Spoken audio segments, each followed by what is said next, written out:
गीता में अर्जुन को स्वयं भगवान कह रहे हैं कि उस परमेश्वर की शरण में जा, उसके लिए उन संतों के पास जा जो तत्वदर्शी हो। इसी प्रकार हजरत मोहम्मद को उनका अल्लाह कह रहा है कि कोई और पूर्ण परमात्मा है, उसको पाने के लिए उन तत्वदर्शी संत की तलाश कर।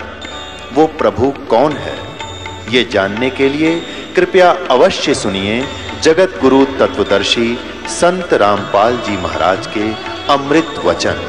आप भक्ति साधना करके अपने पैरों पर खड़े हो, खुद साधना करो। ये समझ लो आपको सब्सिडी है गवर्नमेंट की तरफ से। जैसे गवर्नमेंट कई जगह 80% सब्सिडी दे देती है। 1 लाख रुपया लोन ले लिया, काम करो भाई अपना, 80% सब्सिडी यानी माफ कर दी, 20% रह गया। और जो नालायक उसने भी नहीं दे सकता, उससे भी नहीं कर तो वो करता नहीं व्यवसाय, वो बकवास कर रहा है। तो इस प्रकार आपको यहाँ आने से जो आशीर्वाद दिया जाता है, तो ये तो समझो आपको सब्सिडी दी जाता ना, आपको ये तो फ्री में दे दिया। फिर आपने साधना करनी पड़ेगी, वो फिर साथ में मंत्र मजदूरी दी जाती है कि अपनी कमाई करो, अपने भर लो, फिर से बैंक बैलेंस बनाओ भक्ति का जो आप खाली कर चुके हो। और ये बैंक बैलेंस इस सच साधना से बनेगा, इसकी थोड़ी ही भक्ति से घनी कमाई होती है। ऐसा व्यवसाय दिया जाता है। जैसे एक मजदूर सारा दिन में 150-200 रुपये प्राप्त करता है, सारा दिन कस्सी बजाता है, और एक ऐसा व्यवसाय कर रहा है जो प्रतिदिन 1 लाख रुपए का गल्ला इकट्ठा उठाता है। तो दोनों ही मनुष्य हैं, दोनों ही कर्म कर रहे हैं, लेकिन वो कितना लाभ उठा रहा है और उसके पास कितना है। तो ऐसी साधना है ये, जो आप प्रतिदिन 1 लाख का गल्ला उठाओगे, 1 लाख रुपए। ये तो एक एग्जाम्पल है। ये ऐसी साधना आपको दी जाएगी। पूरे विश्व के प्राणी भी इससे ऐसे ही लाभ प्राप्त कर सकते हैं, पूरे विश्व के। क्योंकि ये जो यहाँ तो आपने मजदूरी करनी है, और इस मजदूरी का बेनिफिट मिलेगा वहां, वो साहूकार देगा इसका बदले में आपको, सतलोक में बैठा जो सत्य पुरुष। और वहां हम जाएंगे, वहां आपकी ऐसी ही सृष्टि होगी। आप अपने बच्चों को, अपने पोते और पोतियों को परमात्मा से जोड़ दो। अब जैसे आपके लायक बेटा बेटी है और लायक आपके पोता पोती हैं, और आपको कितना अच्छा लग रहा है, यहाँ पर कितने प्यारे लगते हैं, कैसे इनके साथ घुल मिल कर रहते हो, बहुत अच्छी बात है। लेकिन इनमें रहोगे कितने दिन? जो आपको मूर्ख बनाकर रखा हुआ यहाँ पर काल ने, 1 सेकंड में पता नहीं कि बिजली गिर जा। और इस सत्य ज्ञान के अभाव से हम इन्हीं में उलझ पुलझ कर यहीं पर फंस जाते, और फिर अपने अपने ये संस्कार पूरे किए। आज दादाजी मनमान अगले जन्म में नाइजीरिया में पैदा हो जा, और पोता हो जा अमेरिका में, या फिर दूसरा ये है दादा की जगह गधा बन रहा और पोता बन जा कुत्ता। तो अगले जन्म में तो नहीं रही, ये ठाठ हिस्सा जन्म में बिखर लेंगे आपके। धीरे धीरे सभी चले जाते हो, कभी बेटा मर गया, कोई पोता मर गया, कभी पोती मर गई, माँ मर गई, किसी का बाप मर गया। तो यही बिजली गिरनी शुरू हो जाती है, और हम कितने खुश हैं। तो परमात्मा ने बताया कि ये एज इट इज व्यवस्था आपकी ऊपर होगी। आपके घर खाली पड़े हैं, जहां आप रहा करते थे, आप वहां गलती करके यहाँ गिर गए हो। अब वो आपका समझ में नहीं आती, क्योंकि आप इस व्यवस्था में फाइनल हो चुके हो, इसको फाइनल मान चुके हो कि ऐसा ही होता है सबके साथ। नहीं, अब इससे आपका बुद्धि का सतर उत्तिष्ठ होगा, उठेगा, उभरेगा। इस ज्ञान से आपको यहाँ का ये नरक दिखाई देगा जिसको आप सुख मान बैठे थे। अब जैसे बहुत से उदाहरण हैं। एक ये पोलैंड देश का एक पूरा का पूरा कैबिनेट माने मंत्रिमंडल, यानी जिसमें 95 मंत्री प्रधानमंत्री थे, और सारे के सारे जहाज में बैठ के किसी का शोक व्यक्त करने जाते थे, किसी की मृत्यु के ऊपर, और उनका वो जहाज दुर्घटनाग्रस्त हो गया। वो सारे के सारे मर गए, एक ही सेकंड में। अब ये 2 साल पहले की बात है, सन 2011 में।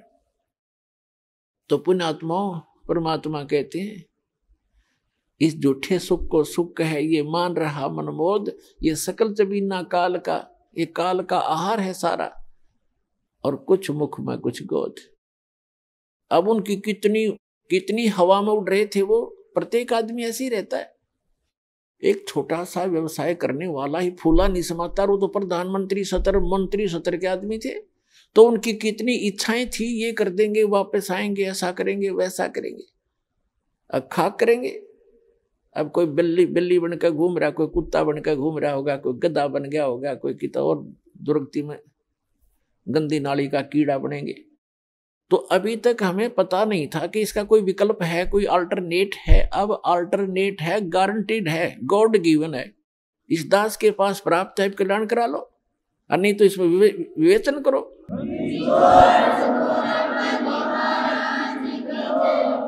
ऐसे ही यहाँ बहुत से उदाहरण आप देखते हो। एक मुख्यमंत्री जी हेलीकॉप्टर में जा रहे थे, आगे लोग उनकी स्वागत में मालाएं लिए खड़े थे, और वो दुर्घटनाग्रस्त हो गया। 3 दिन में लाश पाई उस मुख्यमंत्री जी की। और अब क्या बनेगा आगे का हमें पता है, इस दास को पता है, परमात्मा के विधान से परिचित। अगले जन्म में गधा बनेगा। अपने पूर्व जन्म की मलाई को नाश कर लिया, आगे भक्ति की नहीं, चारदर ठीक मिला नहीं। पुण्यात्मा होते हैं जितने मंत्री हैं या अफसर हैं, अधिकारी हैं, या कोई अच्छा व्यवसाय है जिसका, और या वैसे मानव श्री प्राप्त है जिनका, तो वो भक्ति के लिए भटकते रहते हैं। वो चाहते हैं भक्ति करें, और वो करते भी रहते थोड़ी बहुत, लेकिन वो साधना ठीक नहीं। शास्त्र विधि को त्याग कर दो, मनमाना आचरण करते। जैसा आपको रोहतक के एक परिवार का उदाहरण दिया, वो जब तक साधना उनकी, वो साधना कर रहे थे, शास्त्र विधि त्याग का मनमाना आचरण कर रहे थे। वो नकली गुरु था जो उनसे क्रियाएं करा रहा था, और उनको ये भ्रम था कि तुम इन गुरु जी के द्वारा बताएगी साधनाओं से आप सुखी हैं। अब इस तत्व ज्ञान की रोशनी में आपको पता चलेगा कि वो उसके पूर्व जन्म के प्रारब्ध थे, वो पूर्व जन्म के संस्कारों से बनी किस्मत में लेख थे। उनको वो मिटा नहीं सके, वो गुरु और उनकी साधनाएं। और ये सतपुरुष कबीर भगवान की साधना इस दास के पास है। इससे कहते हैं संत शरण में आने से आई टले बला, और जय मस्तक में सूली हो, मृत्यु हो, वह कांटे में टल जाए। जय मस्तक में सूली हो तो वह कांटे में टल जाए, यानी थोड़ी बहुत, जैसे किसी की मृत्यु होनी हो और टांग टूट गई दुर्घटना में, सारा न बचाव रह गया, टांग तो टूट जाएगी 6 महीने में, और जीवन कैसे मिले। तो इस परमात्मा की शरण में आने से आपके परिवार की रक्षा होगी। आप यहां भी सुख चाहते हो तो यही देगा आपको। ये सुख सागर है, ये पूर्ण परमात्मा है। और फिर यहां से जब आप जाओगे, सतलोक में जाओगे, वहां आपके बहुत बड़े बड़े महल, सुंदर महल यूं के यूं रखे खड़े हैं, वो खाली पड़े हैं। आप अपनी अज्ञानता से और यहां आ गए हो, जिसके विषय में हम आपको बताते भी रहते हैं। सृष्टि रचना से आपको ज्ञान होगा।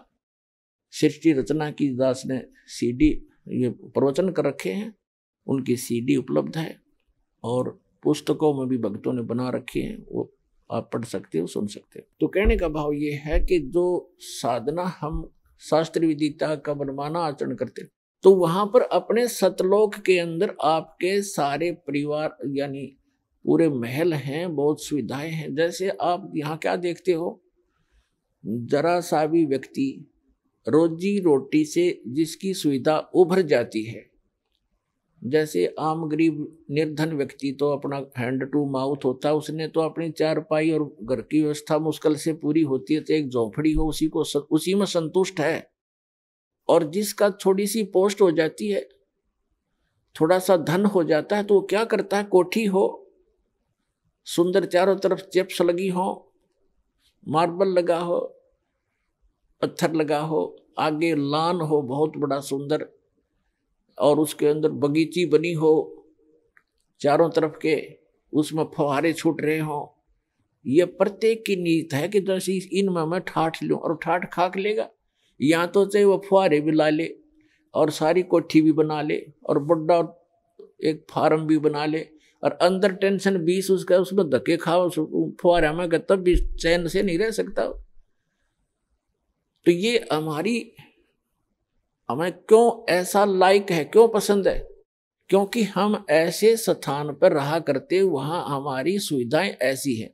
इसी की नकल इस काल ने कर रखी स्वर्ग में। जो यहाँ से देवता बनकर जाते हैं उनको, जैसे यहाँ अच्छे अधिकारियों को गवर्नमेंट अलॉट कर देती है कोठियां, तो ऐसे वहां अलॉट कर दिए जाते हैं आपको अलग अलग, लेकिन वह पूंजी आपकी नष्ट होती है, आपका पुण्य अक्षीण होता है। तो वो सुविधाएं, उस सतलोक वाली सुविधा से स्वर्ग की तो ये समझ लो उसके तुलना में वो कुछ भी नहीं है जो सतलोक में आपको सुविधा है। स्वर्ग में भी ऐसा ही है, मृत्यु होगी, पुण्य समाप्त होंगे, आप फिर यहां होगे। स्वर्ग के देवता भी गधे की योनि से स्टार्ट होते हैं। बताओ, खा कहिए स्वर्ग का राज्य और क्या इस पृथ्वी का राज्य। तो सतलोक के अंदर आपको ये सभी सुविधाएं उपलब्ध हैं। जैसे अभी तक ये नकली पंथ कबीर साहब की वाणी चुरा के अरे एक पंथ चला बैठे, कितने जीवों का नाश कर दिया, राधा स्वामी पंथ, जय गुरुदेव पंथ, और ये सच्चा सौदा सिरसा और जगमाल वाली पंथ, एक ये जनौद के अंदर बना हुआ है ताराचंद पंथ, ये भी उसी कुएं का जल है राधा स्वामी वालों का। तो ये क्या बताते हैं ऊपर कि प्रकाश ही प्रकाश है, चेतन ही चेतन है। वहां पर आत्मा ऐसे लीन हो जाती है जैसे बूंद समंदर में, वहां और कुछ है ही नहीं। ऐसे कबीर पंथी बताते हैं भगवान निराकार है, आत्मा उसमें जाकर मिल जाती है। एक ये जम्मू वाला थोड़ा चतुर व्यक्ति है, चतुरता दिखाई इसने। फिर बताते हैं परमात्मा कहते हैं चोर चुरावे तुमड़ी गाड्डे पानी में, वो गाड्डे हुआ ऊपर आवे न सच्चाई छनी ना। रांजड़ी वाला जम्मू वाला जो मधु परमहंस है, इसने चतुरता दिखाई, कबीर साहब की वाणी में पढ़ लिया कि वहां हंस आत्मा के का शरीर 16 सूर्य जितना प्रकाश है, उसने प्रकाश नोट कर लिया। तो उसने एक अलग से सिद्धांत पेश कर दिया मन घड़ंत कि पहले परमात्मा ने एक शब्द उच्चारा, उस तो सफेद प्रकाश हो गया, उस प्रकाश में फिर परम पुरुष मिल गया, फिर वो सतलोक बन गया, अमरलोक हो गया। खाक चरा वही की हुई रहेगा, चेतन प्रकाश हो गया फिर। और आत्मा उसमें ऐसे घूमती है जैसे बिंदु टाइप में, जैसे मछली पानी में घूमती है जल में, ऐसी स्थिति सतलोक की बता रहा है ये जम्मू वाला रांजड़ी वाला मधु परमहंस। तो इनको कख भी पता नहीं, भक्ति मार्ग का डबो दिया विश्व का विश्व। तो पुण्यात्माओं, सतलोक के अंदर ऐसी सृष्टि है, उसकी नकल कर रखी काल ने यहाँ पर, नकल, डुप्लीकेट। अब देखो, कोई भी व्यक्ति वृद्ध होना पसंद नहीं करता। अब एक लगभग 75 वर्ष की वृद्धा, और उसको मैंने कहा बुढ़िया चली तेरा सुन ली बात अर्जी तेरी, ने बोली तने बुढ़िया दिखूं मैं, और जाड़ ने दांत उसके। मैं कहा भाई बुढ़िया कद दिखेगी, फिर मेरे समझ में नहीं आई। मैं तुझसे ज्यादा नहीं बोला, पर अपने मन में मैंने सोचा देख, वो हमें तो ज्ञान हो गया कि इस मन का स्वभाव है, क्योंकि ऐसे स्थान से आया है, ये बूढ़ा होना पसंद नहीं करता। ऐसे ही एक रिटायर्ड मास्टर जी था, वो कहने लगा जी ऐसे ऐसे अभी नाम लिया मैंने आज ही, और मेरे ऐसी ऐसी गड़बड़ सी रहती है। मैं बोला वृद्ध हो गई, इतनी थोड़ी बहुत ठूठ ठाठ तो हो ही जाती है। मैं बोला अभी बूढ़ा कहाँ हुआ, 74 साल का ही तो हूँ। अच्छा भाई बूढ़ा ही कर दोगा फिर। तो ये स्थिति हमारे मन की है, और ये बिल्कुल ठीक है, क्योंकि और फिर मृत्यु क्यों होती है? जब हम कितने सुखी हैं यहाँ पर, सारा जीवन एक संपत्ति संतान को जोड़ने में, उनकी सुरक्षा में, उनके पालन पोषण में लगा देते हैं, और फिर ना संतान का भरोसा ना अपने आप का। 1 सेकंड में के बिजली गिर जाए इस गंदे लोक में। तो ये इसका समाधान बताया भगवान। अभी तक विकल्प नहीं था हमारे पास, हम ज्यादा से ज्यादा स्वर्ग माना करते थे, स्वर्ग चले जाएंगे। स्वर्ग का नहीं पता था, स्वर्ग में गए हुए प्राणी भी वापस आते हैं। श्रीमद् भगवत गीता अध्याय नंबर 8 के श्लोक नंबर 16 में कहा कि अर्जुन, जो मेरी भक्ति करता ब्रह्म तक की। गीता अध्याय नंबर 8 के श्लोक नंबर 13 में ये गीता ज्ञानदाता कहता है, मेरा एक ओम अक्षर है मुझ ब्रह्म का, ओम इति एकाक्षरम ब्रह्म विवरण माम अनुसमरण ये प्रयाति तजन देहम से याति परमाम गतिम। मुझ ब्रह्म का केवल एक ओम मंत्र है, नथिंग एल्स। इसके अतिरिक्त कोई मंत्र नहीं। ये और अटपट करते हैं, ओम नमः शिवाय, ओम भगवते वासुदेव नमः, एवे नमः, ये बकवाद है सारी। ये मंत्र नहीं मोक्ष मार्ग, ये तो भांग है, समझ लो, गेहूं के बीज के स्थान पर। तो ये कहता है मेरा एक ओम मंत्र है, और इसका जाप करते हुए अंतिम श्वास तक जाप करता हुआ जो शरीर छोड़कर जाता है वो मुझसे मिलने वाली, ओम से मिलने वाली परम गति को प्राप्त होता है। ओम से मिलने वाली परम गति कौन सी है? ब्रह्मलोक, क्योंकि ये ब्रह्म का मंत्र है ओम। गीता अध्याय नंबर 8 के श्लोक नंबर 16 में कहा है कि ब्रह्मलोक पर्यंत, ब्रह्मलोक में गए हुए प्राणी भी वापस पुनरावृत्ति में है, उनका फिर जन्म मृत्यु होता है। गीता ज्ञानदाता चौथे अध्याय के 5 और 9 श्लोक में, गीता अध्याय नंबर 2 के श्लोक 12 में, गीता अध्याय नंबर 10 के श्लोक नंबर 2 में गीता ज्ञानदाता कहता है कि अर्जुन, तेरे और मेरे बहुत जन्म हो चुके हैं, तू नहीं जानता, मैं जानता हूं। इसे सिद्ध है कि ओम नाम का जाप करने वाले ब्रह्मलोक में गए, ब्रह्मलोक में के बाद भी जन्म मृत्यु में आए। और गीता ज्ञानदाता स्वयं कहता है मेरे और तेरे बहुत जन्म मृत्यु हो चुकी है, तू नहीं जानता, मैं जानता। इसलिए गीता ज्ञानदाता 18वें अध्याय के 62वें श्लोक में कहता है कि अर्जुन, तू सर्वभाव से उस परमेश्वर की शरण में जा जिसकी कृपा से तू परम शांति को और सनातन परम धाम को प्राप्त होगा। सनातन परम धाम शाश्वतम स्थानम, शाश्वत माने सदा रहने वाला, जिसका कभी क्षय ना हो, कभी नाश ना हो, वो स्थान, वो सत्यलोक है। उसको संत भाषा में सत्यलोक कहते हैं। सत्य का नाश नहीं होता, अविनाशी होता सत्य, वो सत्यलोक है। किसकी शरण में चला जा?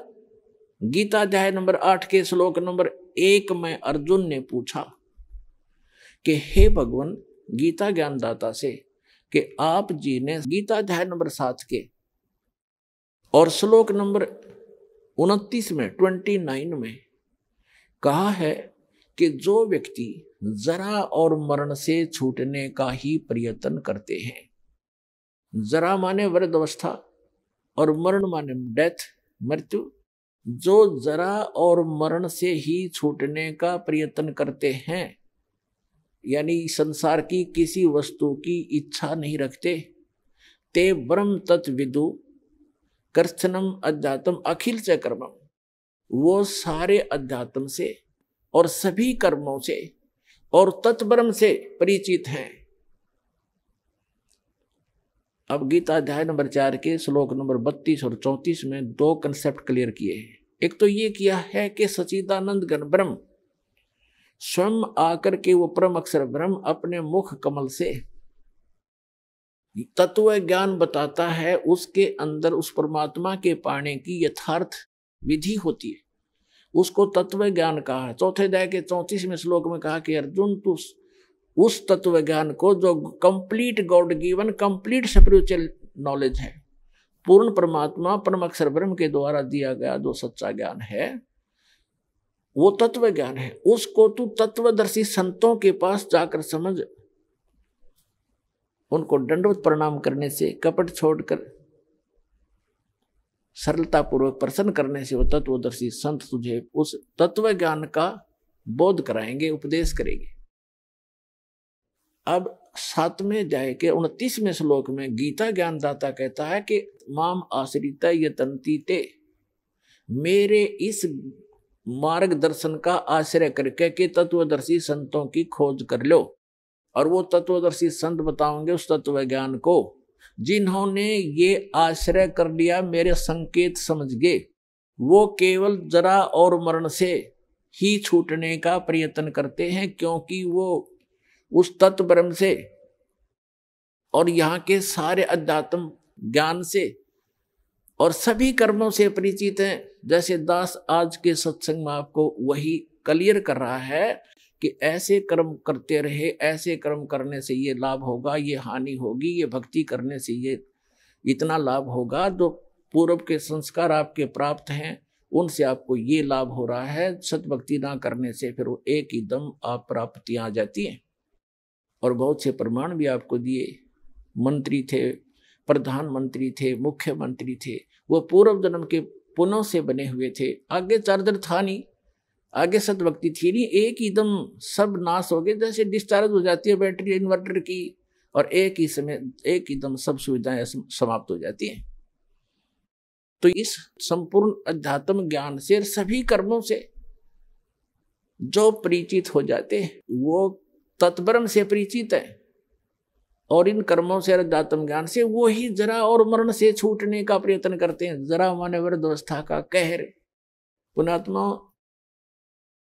अब आप देखते हो कोई बूढ़ा चल रहा लाठी के सहारे, कभी बैठ जाता, कभी चल पड़ता रहा। आप जब युवा हो स्पीड से निकल जाते हो उसको यूं देखते हुए, आपके कभी सपने में मना आती या दुर्गति थारी भी होगी, आपकी भी होगी। तो जब तक आपको ये ज्ञान नहीं होगा तब तक ये मन की बकवाद समाप्त नहीं होंगी। इस ज्ञान से 90% लगाम डल जाएगी मन पापी के, जो दास आपको बताने चाह रहा है। जो बेमतलब की रिश्वतखोरी, चोरी, हेरा फेरी ये करते फिरते सारा दिन झूठ बोलते हैं पेट के लिए, और 1 सेकंड का भरोसा नहीं कहाँ बिजली गिर जाए। और जब हम इस परम पिता की शरण में आ जाएंगे, आपको चार्जर मिल जाएगा, हैंडपंप मिल जाएगा, कितना जल भर लो, दूसरे का क्यों चराओ, तो अपना भरो ठाठ के, कितना ठोक लियो, मटके भर के धर लियो सपेर। तो हम अविधिवत चलने से चोर उचक्के बन गए, और शास्त्र अनुकूल साधना करने से आपको यहाँ भी सुख देगा और वहां पहुंचावेगा आपको, जो गीता ज्ञान दाता बता रहा है। अब बताएंगे आगे।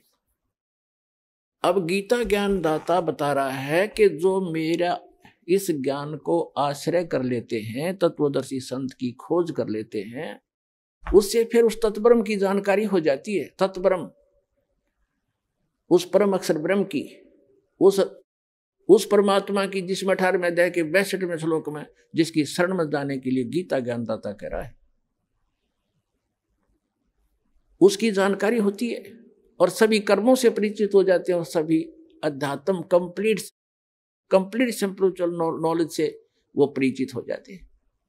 तो केवल वो जरा और मरण से छूटने का प्रयत्न करते हैं। जैसे बाप दास ने उदाहरण दिया कि एक बुढ़िया 80 साल की, 75-80 वर्ष की, और मुंह में दांत नहीं, और उसको मैंने कह दिया बुढ़िया पीछे हो, दूसरी को आने दे, ये बहनों को ने बोली तेने बुढ़ी दिखूं मैं, वो तेरा गजब हो, 80 साल की जाड़ नहीं। ये बिल्कुल सही है, क्योंकि हम वृद्ध होना कति लायक नहीं करते और न ही हम मृत्यु पसंद करते। और ये दोनों डेफिनेटली होंगे, मृत्यु भी होगी और वृद्ध भी होंगे। तो पुण्यात्मा, 8वें अध्याय के प्रथम मंत्र में अर्जुन ने पूछा कि हे गीता ज्ञान दाता से कि हे पुरुषोत्तम, क्योंकि उसको पुरुषोत्तम मान रहा था, वो श्री कृष्ण मान रहा था कि श्री कृष्ण ये ज्ञान दे रहा, लेकिन श्री कृष्ण के अंदर यूं काल बोल रहा था गीता ज्ञान दाता। उसने पूछा कि किम तत्ब्रह्म, किम अध्यात्म, किम कर्म पुरुषोत्तम। तो उसने पूछा कि वो तत्ब्रह्म क्या है, जिसको जानकर, और क्या वो अध्यात्म ज्ञान है। उसके विषय में गीता ज्ञानदाता 8वें अध्याय के 3रे मंत्र में कहता, श्लोक में, कि वो परम अक्षर ब्रह्म है। वो परम अक्षर ब्रह्म है, गीता ज्ञानदाता से अन्य है वो भगवान, जो सर्व सुखदायी है, सर्व पाप नाशक है, और जो शाश्वत स्थान प्रदान कराने वाला है। इसलिए 18वें अध्याय के 62वें श्लोक में कहा कि अर्जुन तू सर्वभाव से उस परमेश्वर की शरण में जा, उसकी कृपा से ही तो परम शांति को और सनातन परम धाम को प्राप्त होगा। अब गीता ज्ञानदाता ने तो 8वें अध्याय के 13वें श्लोक में अपनी साधना बता दी कि मेरा एक मुझ ब्रह्म का केवल एक ओम अक्षर है। ओम इति एकाक्षरम ब्रह्म व्यवहारण माम अनुसमरण ये प्रियाति तजन देहम स याति परमाम गतिम। अब उसने स्पष्ट कर दिया कि मेरा तो एक ओम मंत्र है मुझ ब्रह्म का, और ओम से क्या मिलता है ब्रह्म लोक। 8वें अध्याय के 16वें श्लोक में बता दिया कि ब्रह्म लोक पर्यंत ब्रह्मलोक में गए हुए प्राणी भी पुनर्जन्म के अंदर हैं। वो शाश्वत स्थान नहीं है जहां जाने के बाद वापस नहीं आना पड़ता। 15वें अध्याय के 1 से लेकर 4 श्लोक में श्रीमद् भगवत गीता में कहा है कि अर्जुन, ये उल्टा लटका हुआ संसार रूपी वृक्ष है, जिसकी ऊपर को जड़ जो मूल है वो तो परम अक्षर ब्रह्म समझो, वो तो पूर्ण परमात्मा है, और नीचे को तीनों गुण रूपी शाखा है, रजगुण ब्रह्मा, सदगुण विष्णु, तमगुण शिव जी। और जो संत इस उल्टे लटके हुए संसार रूपी वृक्ष के सर्व भाग बता देगा, सब विभाग बता देगा, पार्ट्स ऑफ द ट्री, स वेदवित, वो वेद के तात्पर्य को जानने वाला है, अर्थात वो तत्वदर्शी संत है। चौथे अध्याय के 34वें श्लोक में कहा है कि उस तत्वदर्शी संत की शरण में जा, उनको दंडोत प्रणाम करने से, कपट छोड़कर प्रश्न करने से वो तत्वदर्शी संत तुझे उस तत्व ज्ञान का उपदेश करेंगे। उसकी पहचान बताइए 15वें अध्याय के प्रथम मंत्र में, जो उल्टे लटके हुए संसार रूपी वृक्ष के सभी छंद बता देगा, सब विभाग बता देगा, स वेदवित, वो तत्वदर्शी संत है।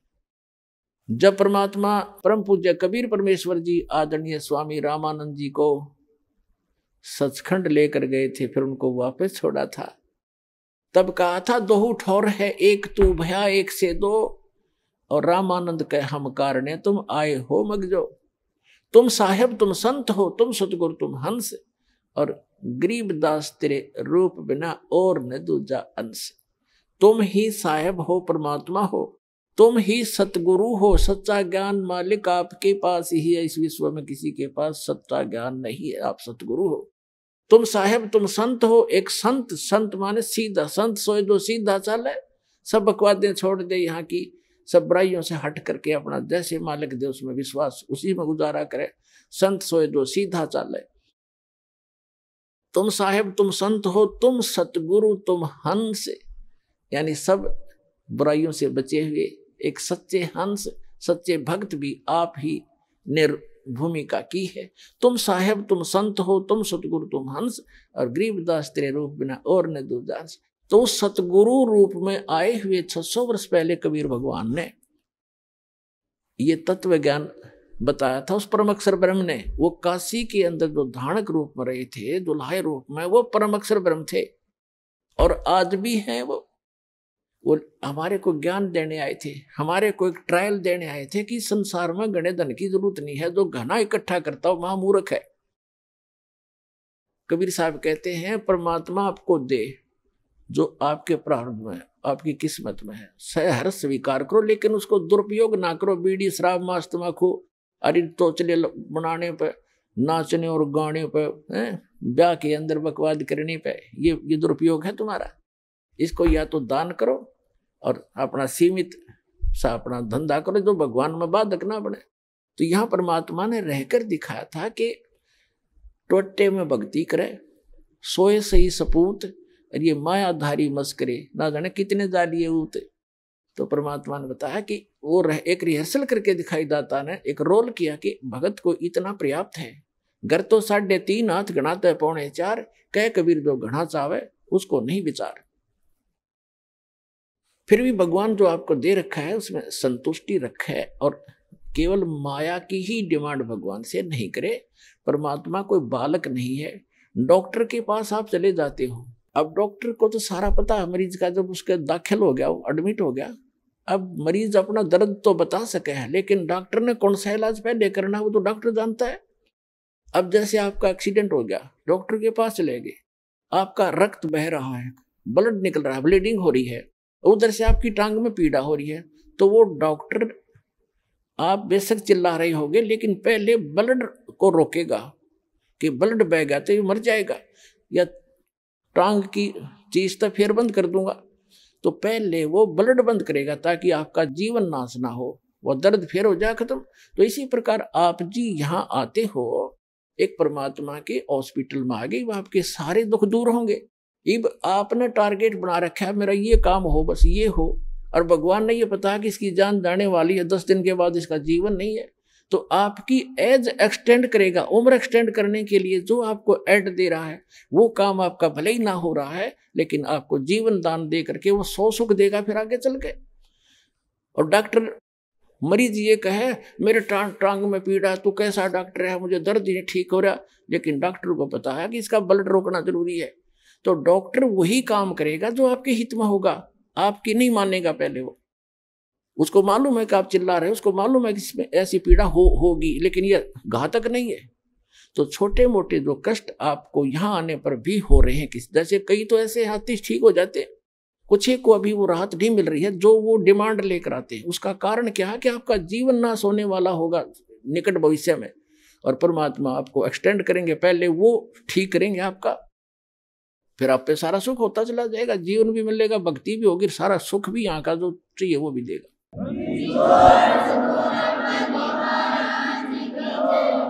तो प्रसंग चल रहा है कि हम गीता अध्याय नंबर 15 के श्लोक नंबर 1 से 4 में ये स्पष्ट किया है कि उल्टे लटके हुए संसार रूपी वृक्ष को जो जानता है स वेदवित, वो तत्वदर्शी संत है, वो वेद के तात्पर्य को जानने वाला यानी ज्ञान युक्त है, वो तत्व ज्ञान युक्त। तो वो ज्ञान स्वयं भगवान ने बोला करके 600 वर्ष पहले, जिसको हम एक जुल्हा एक धान कहा करते थे।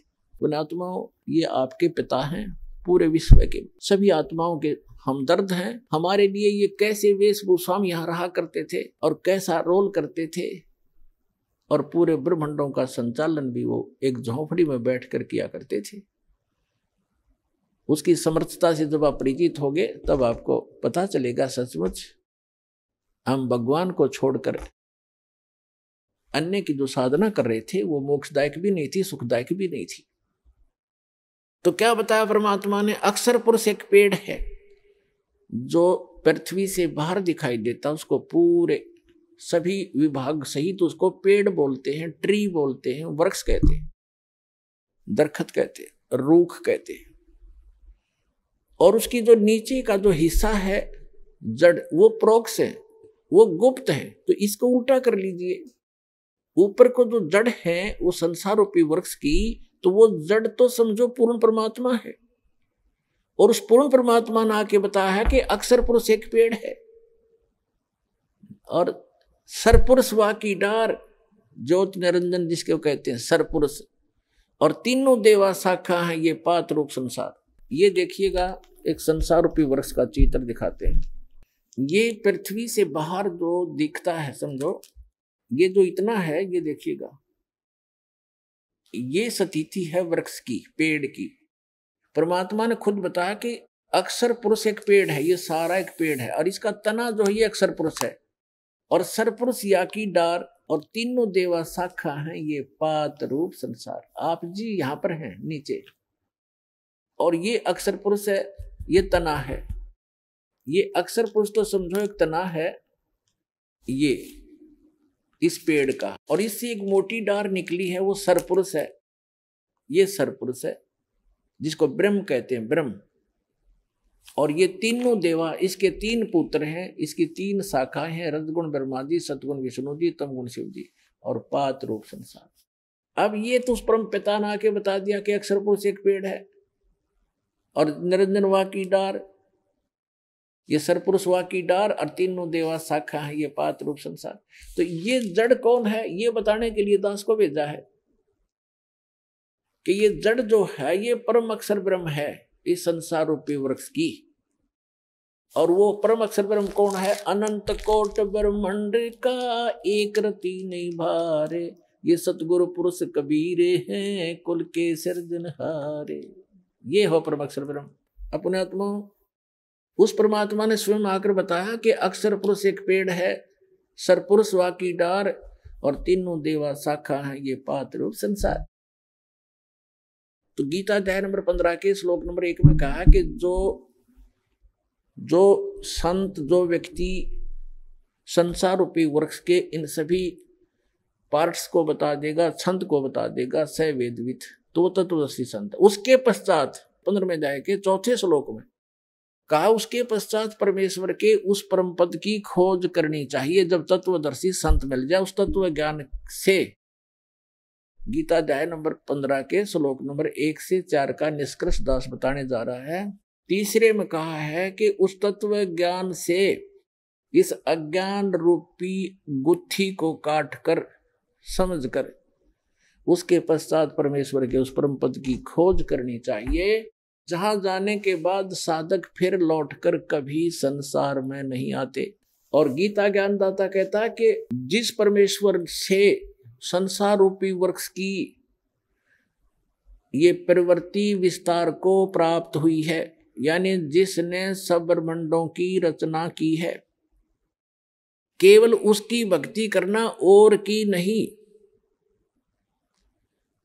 अपनी भी भक्ति को मना करता है, तुझे मोक्ष चाहिए, वहां जाना चाहता है, जहां जाने के बाद लौटकर साधक फिर संसार में कभी नहीं आते। उसके विषय में कहता है फिर तो उसी की भक्ति करनी है और को इष्ट रूप में नहीं मानना।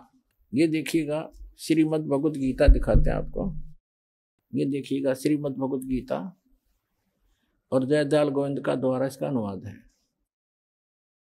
इसके 15वें अध्याय पर चलते हैं। यह है अथ पंचदशोध्याय 15वां अध्याय।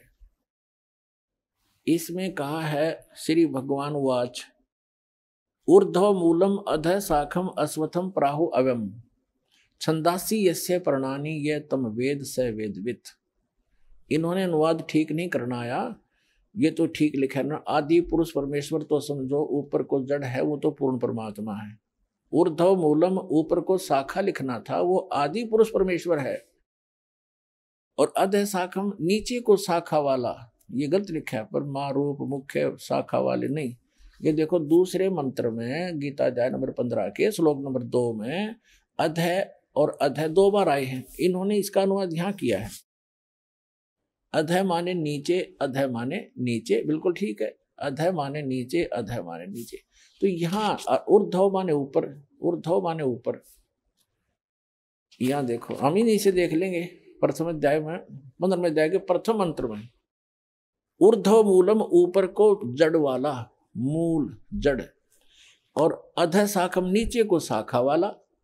एक आम बालक भी समझ जाए इस ज्ञान से। और संसार रूपी पीपल के वृक्ष को अविनाशी कहते हैं। छंद, छंद वेद नहीं होते, छंद माने इसके विभाग जिसके पत्ते आदि कहे गए हैं।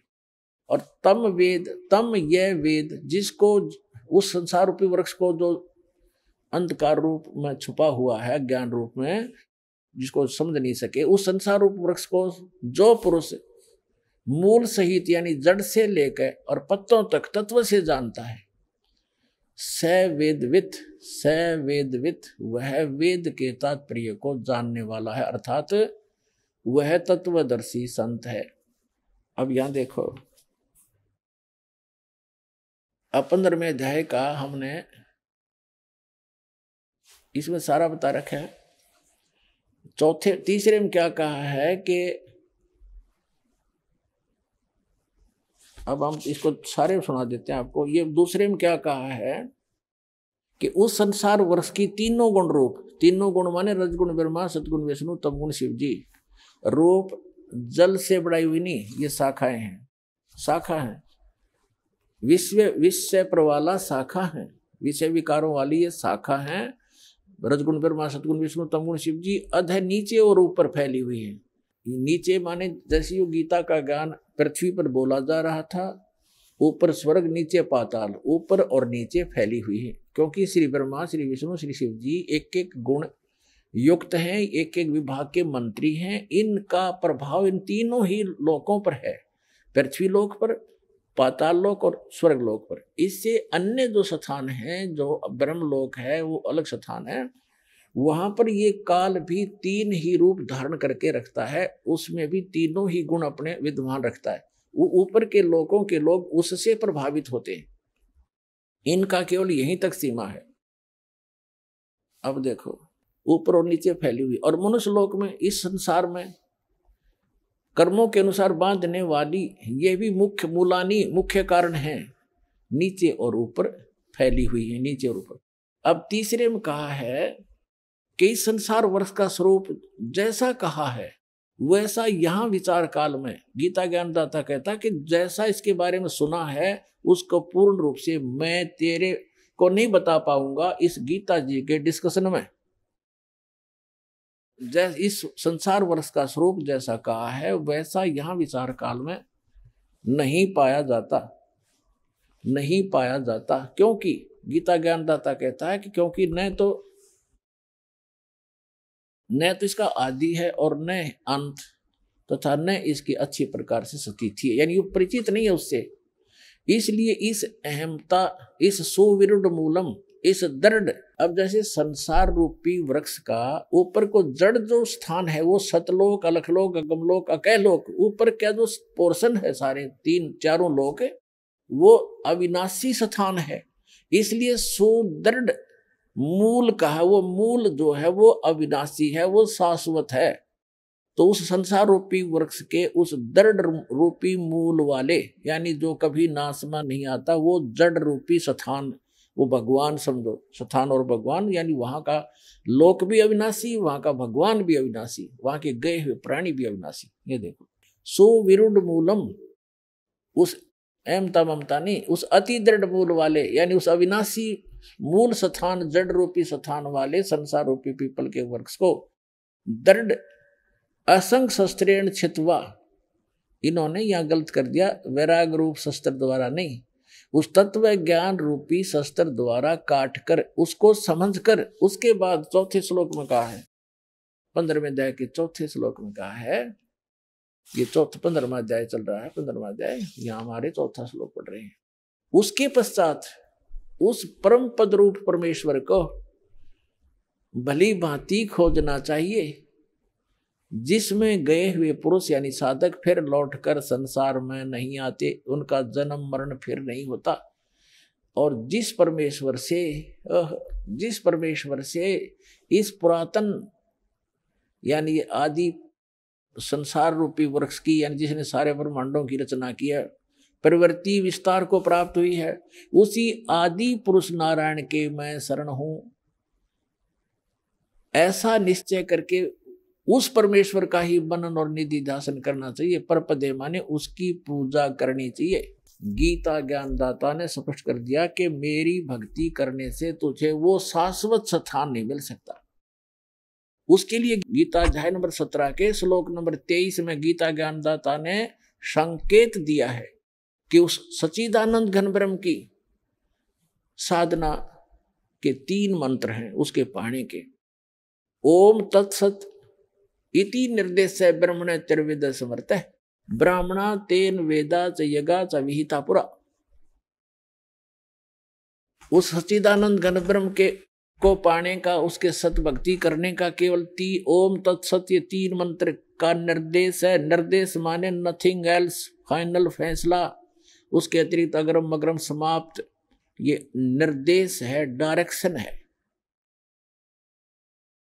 आदेश भी है और ये राय भी है।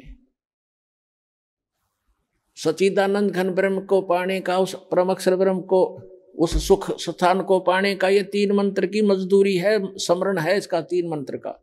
ओम तत् सरपुरुष का गीता अध्याय नंबर 15 के श्लोक नंबर 16 और 17 में 3 पुरुष बताए, एक सरपुरुष, एक अक्षर पुरुष और तीसरा परम अक्षर पुरुष यानी परम अक्षर ब्रह्म। तो आपको पूरा डिटेल बताई दी है, पूरा टूटे लटके हुए संसार रूपी वृक्ष की।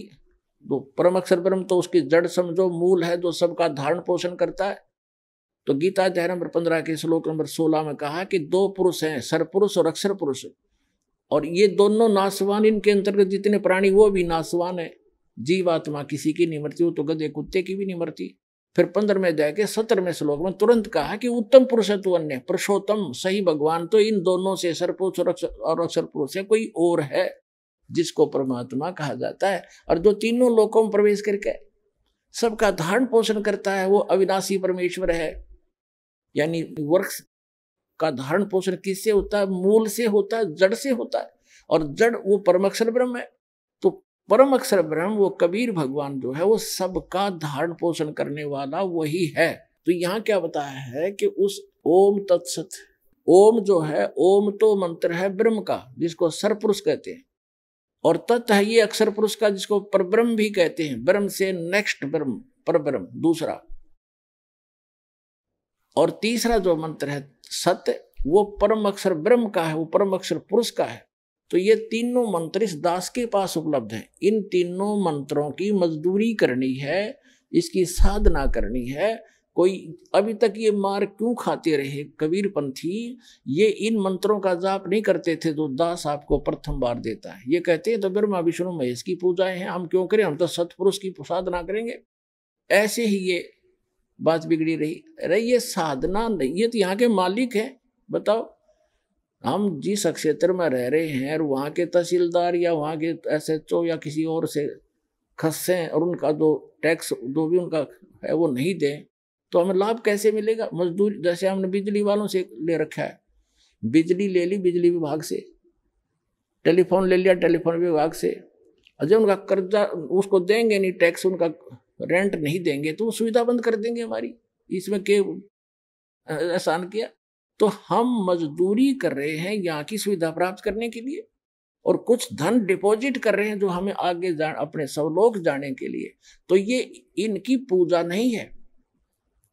हम कोई बैंक से किसी से जैसे टेलीफोन वालों से टेलीफोन सुविधा ले रखी है, मोबाइल फोन ले लिया, तो उनसे हम अपनी जो मजदूरी करके उनको दे रहे हैं, उनका किराया रेंट उसका बिल भर रहे हैं, तो वो उनकी पूजा नहीं करे, वो हमें आवश्यकता है इसलिए उनसे मेल रखना भी हमारे सभ्यता शिष्टाचार है। तो ये सभी ब्रह्मा विष्णु महेश भी एक यहाँ के अधिकारी हैं। ये इनके सत्र का जो लाभ है यही देंगे उसको, और उसकी विधि बताई है कि इनका ये ऐसे ऐसे आपने ये बिल भरना पड़ेगा, इसकी मजदूरी ये है, इस मजदूरी से वहां आपको ऑटोमेटिक कनेक्शन मिला रहेगा। ऐसा सिस्टम भगवान का। तो यहाँ ओम तत्सत, ये तीन इन पुरुषों की भक्ति है, सरपुरुष, अक्षर पुरुष और परम अक्षर पुरुष की। तो गीता ज्ञानदाता कहता है कि उस परमात्मा की शरण में जा जिसके तीन मंत्र की भक्ति है। सच्चिदानंद घन ब्रह्म के पाने की केवल 3 मंत्र का निर्देश है। गीता अध्याय नंबर 8 के श्लोक नंबर 5 और 7 में गीता ज्ञानदाता अपनी साधना बताता कि मेरी भक्ति कर मुझे प्राप्त होगा, लेकिन युद्ध करना पड़ेगा, शांति नहीं हो सकती। जहां युद्ध है वहां शांति खाक है। तो कहता है तूने युद्ध करना पड़ेगा, यदि तुझे परम शांति चाहिए तो 18वें अध्याय के 66वें श्लोक में कहा कि उसकी शरण में जा, उस परम अक्षर ब्रह्म की शरण में। उस परम अक्षर ब्रह्म की शरण का मंत्र बता दिया 17 के श्लोक नंबर 23 में। और अब 8वें अध्याय के 8, 9, 10 श्लोक में गीता ज्ञानदाता कहता है कि उस परम अक्षर ब्रह्म की भक्ति करेगा तो उसको प्राप्त होगा, जहां जाने के बाद साधक फिर लौटकर कभी संसार में नहीं आता। तो वहां सारी सुख सुविधाएं हैं। पुण्यात्माओं, आपका सौभाग्य है, धन है आपके माता पिता जिनसे जन्म हुआ। ऐसे समय में अपना कल्याण कराओ, भक्ति करो और मोक्ष पाओ। बोलो सतगुरुदेव।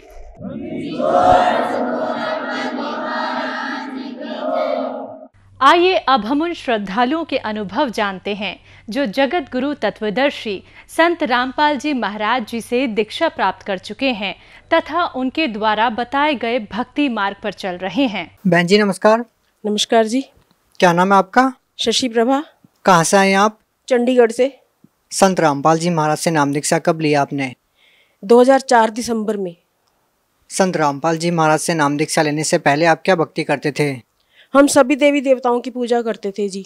सोमवार को शिव जी का, मंगलवार को हनुमान जी का, संतोषी माता का, शनिदेव का, काली माता का, कोई नहीं छोड़ा हमने। वीरवार को भी सब पूजाएं करते थे। जब आप सभी देव देवताओं की पूजा कर ही रहे थे तो फिर आप संत रामपाल जी महाराज की शरण में क्यों गए? संत रामपाल जी महाराज जी की शरण में इसलिए गए क्योंकि मेरी बहन ने मुझे बताया कि वो पूर्ण संत हैं जो धरती पे आए हैं। हम जो परमात्मा के लिए हम भटक रहे थे, तो वो सच्ची भक्ति बताते हैं, सच्चा ज्ञान बताते हैं और उससे हमें मोक्ष प्राप्त होगा। तो इसलिए मैं संत रामपाल जी महाराज जी की शरण में गई। बहन जी, जो भक्ति विधि संत रामपाल जी महाराज ने आपको करने के लिए दी है, उसको करने के बाद आपको और क्या लाभ मिले? मुझे भगत जी बहुत ज़्यादा लाभ मिले। सबसे पहले तो मैं अपने शरीर से दुखी थी। मेरे को रीढ़ की हड्डी की बहुत ज़्यादा प्रॉब्लम थी। मेरा मणका दबा हुआ था, ना मैं कोई काम कर पाती थी, ना मैं झुक के कुछ भी सिर धोना या झाड़ू लगाना कुछ भी नहीं कर पाती थी। तो वो मुझे सबसे पहले तो वो ठीक हो गया। और उसके बाद घर में एक बार ऐसा हुआ कि मैं ऑफिस जा रही थी तो हमारी जो है मेरे मन में आया कि गैस खुली पड़ी है, वापस जाओ और बंद करके आ। तो मैंने ध्यान नहीं दिया, मैंने कहा नहीं शायद मेरा वहम होगा, तो मैं चली गई ऑफिस। और जब बच्चे स्कूल से आए 2:30 बजे तो उनको गैस की स्मेल आई, उन्होंने ताला खोला, अंदर गए, उन्होंने सारी लाइटें जला दी, पंखे चला दिए, किचन में जाके एग्जॉस्ट फैन भी चला दिया और फिर मुझे फ़ोन करके बताया कि मम्मी आज तो आप गैस खुली छोड़ गए थे। और मैं भगत जी मैं हैरान रह गई कि मुझे ऑफिस वालों ने बोला कि बच्चों ने लाइट पंखा कुछ चला तो नहीं दिया। तो मैंने कहा बच्चों ने तो मुझे फ़ोन पे बताया कि उन्होंने सब पंखे चला दिए, दरवाजे खोल दिए और कुछ भी नहीं हुआ। और सर जी आप हैरान हो जाओगे सुन के कि वहाँ पे जोत भी जल रही थी घर में। और मैं हैरान हो गई सुन के कि भाई जोत भी जल रही है, तो बच्चे भी ठीक है मेरे, कुछ भी ऐसा नहीं हुआ। सबसे बड़ा लाभ मुझे ये हुआ। उसके बाद एक बार बेटी मेरी एक्टिवा पे जा रही थी, उसको एक गाड़ी वाले ने बहुत ज़ोर से धक्का मारा और वो भाग गया। उसके सिर में चोट लगी, उसके पूरे खूनो खून हो गई, वो उसकी याददाश्त चली गई। उसको जब किसी ने देखा सड़क पे, पुलिस वाले उसको लेके गए सेक्टर 16 हॉस्पिटल में, तो वहाँ पे उसकी याददाश्त चली गई थी। उसने अपना नाम भी वहाँ पे गलत लिखवाया। तो मुझे फ़ोन आया कि आपकी बेटी का ऐसे ऐसे एक्सीडेंट हो गया है। और मैं जब भाग के वहाँ पे पहुँची ऑटो करके, तब तक आधा पौना घंटा बीत चुका था, उसकी याददाश्त वापस नहीं आई थी। और मैं रास्ते में परमात्मा को पुकारती गई, नाम चलाती गई। मैंने कहा हे बंदी छोड़ सतगुरु रामपाल जी महाराज, कल मैंने सत्संग में आना है तो आप हमें ज़रूर बुलाना, मैंने आना ही आना है। बेटी को आपने ठीक करना है, आपकी बेटी है।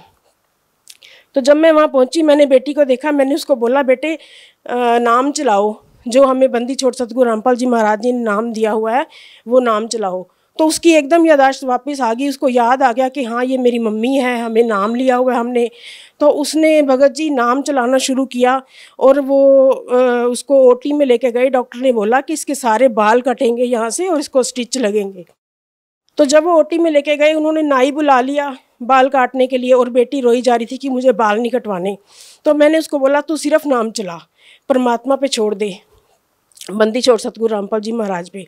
तो फिर जब वो अंदर गए ओटी में, नाई भी बुला लिया उन्होंने, स्टिचेस का सामान भी बुला लिया।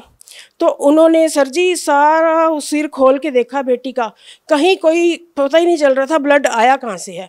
कहीं कोई चोट नहीं थी, ना उसको कोई टांके लगे, ना उसके कोई बाल कटे। और सारा उसका सीटी स्कैन, एक्सरे जो भी हुआ उसमें सारी रिपोर्टें बिल्कुल नॉर्मल आई और वो बिल्कुल ठीक हो गई। और अगले दिन हम सत्संग में भी गए।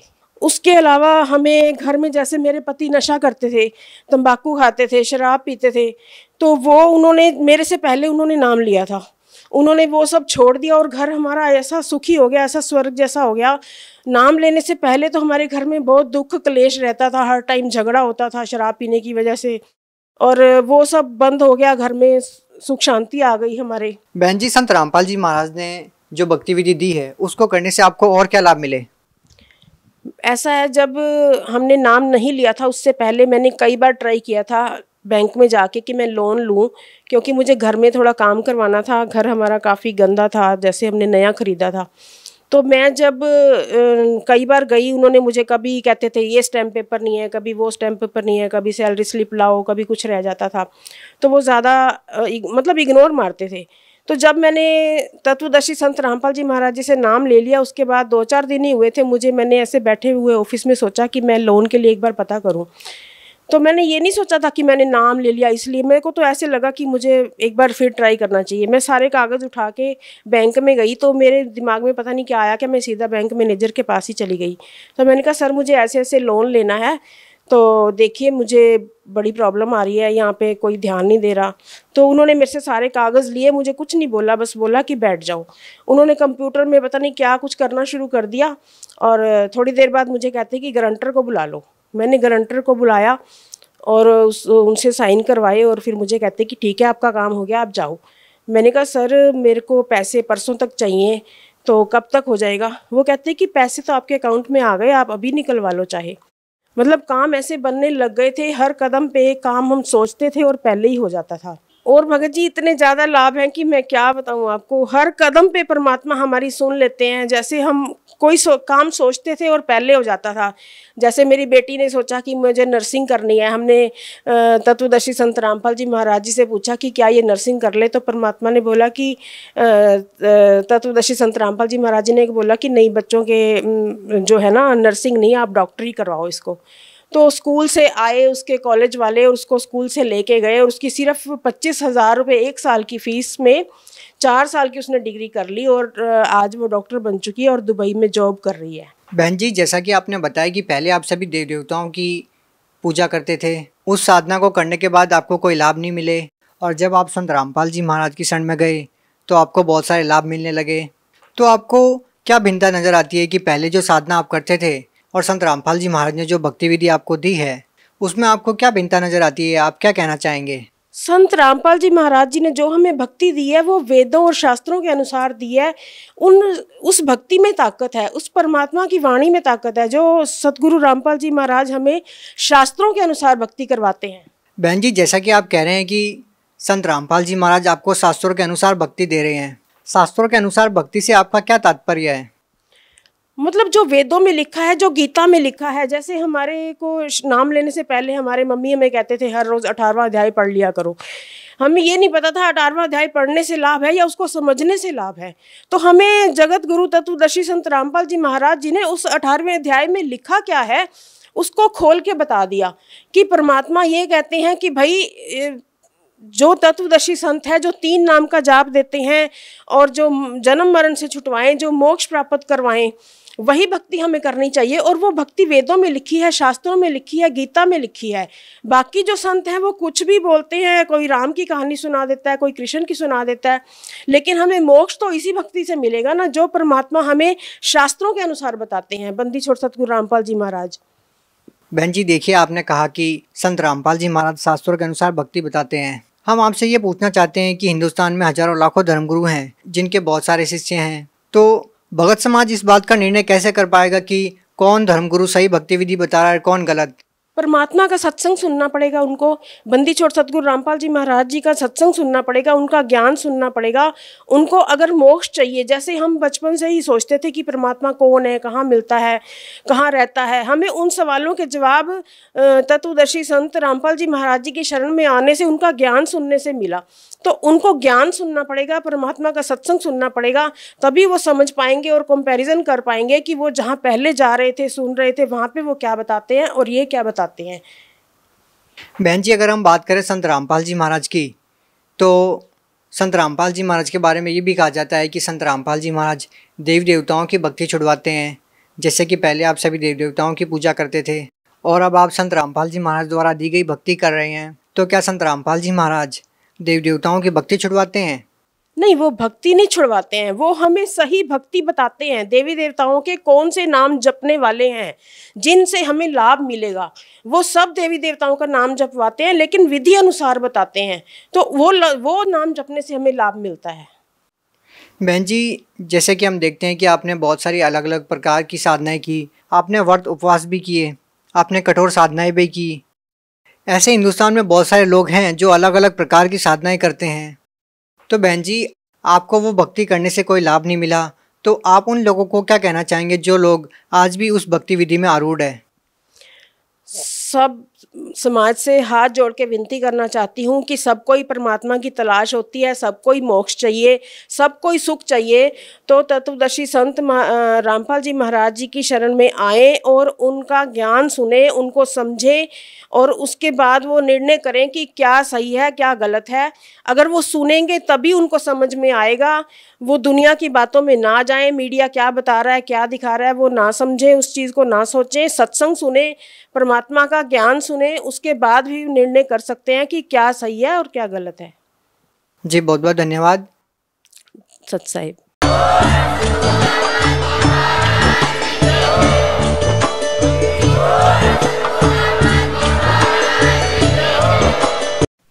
आप सुन रहे थे जगत गुरु तत्वदर्शी संत रामपाल जी महाराज के मंगल प्रवचन। अधिक जानकारी के लिए संपर्क करें।